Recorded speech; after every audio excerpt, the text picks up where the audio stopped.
I'm Jocelyn. My last name is Pillaja.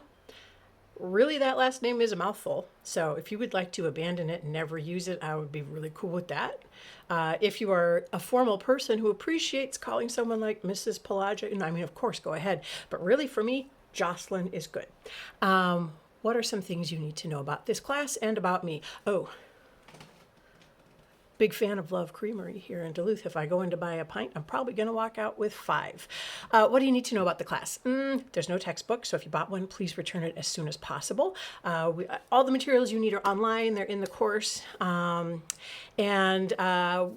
we get going, if you have questions, please just let me know. If you encounter problems, please just let me know. I am rooting for you. I am all about you getting through this class successfully. So as long as you can communicate, we can work anything out pretty much, okay? For this first week of class, the thing I'm asking you to do so that I can start to match like your names, and since I'll never see you in person necessarily and see your faces, I want an idea of your life, your personality a little bit to go with your name. So I want some sense of like who's in the room. So you are asked for this first week to do an introduction post in the discussions area where you detail with great drama, if you'd like, 7 unusual, wacky, interesting, odd, unique, funny, sad things about yourself. So try to think of things that set you apart from everyone else in the class, most likely. So if you say, like, my favorite color is yellow, yawn. I want to know the drama. I want to know about jail time. Can you come up with things that seem very unique to who you are or your life experience? So here's my list of 7. Let's get us going, okay? Number 1, here's an odd thing in today's world. I don't have any allergies. Nothing. I'm allergic to nothing. Number 2, when I was 5 years old, we were visiting my aunt and uncle's farm, and my uncle picked me up when we were outside looking at the animals and set me on the back of a very big pig. And the pig started running. So I have ridden a pig.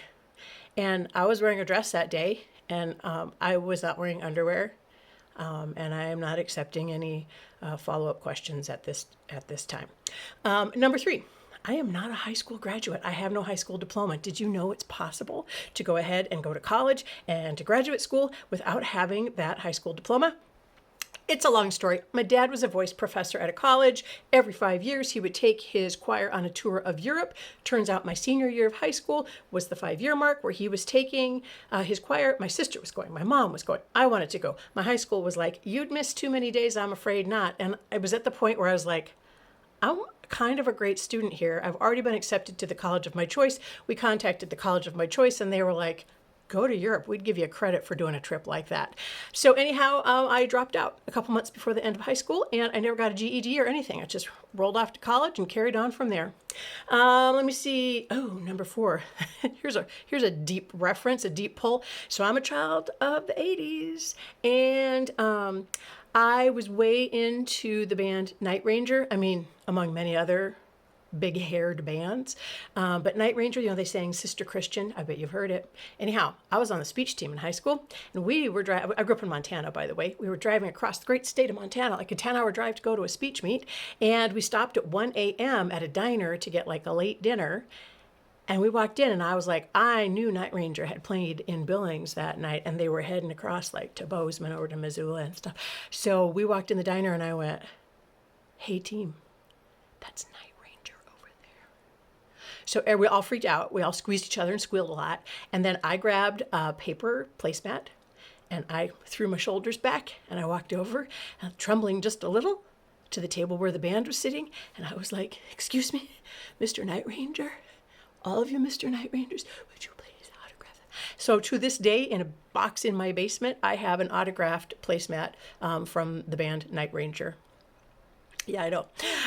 Let me see what else we got. On a slightly different note, with my first pregnancy, I have 2 kids, by the way, but the first time I was pregnant, before we even knew I was carrying twins, I had a miscarriage. We just thought it was the end of a pregnancy, and we found out a week later. In fact, I had been carrying twins, and I only miscarried one of them. The other twin is now in her 20s, and she's glorious.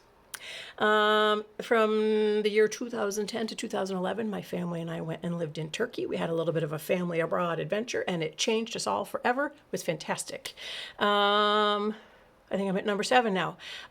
We, gosh, I don't know, in 2015, something like that, 16, we did a family trip avoiding Christmas because I hate holidays. Over Christmas time, we went to Nicaragua for a few weeks, and we did a thing where you hike up a volcano and then you sled down it on these like they're more than a piece of cardboard, like a sled thing they give you.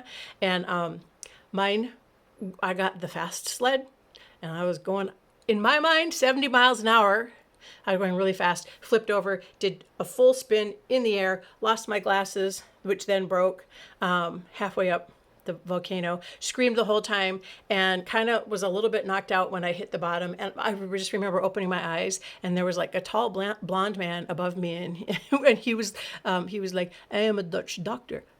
Are you okay?" And I was kind of like, no, I wasn't okay. Anyhow, my first piece of advice for you before we carry on with the rest of the semester is, if you go to Nicaragua, do not sled down the side of a volcano. Okay, I look forward to getting to know you all, so please post those intros as soon as you can.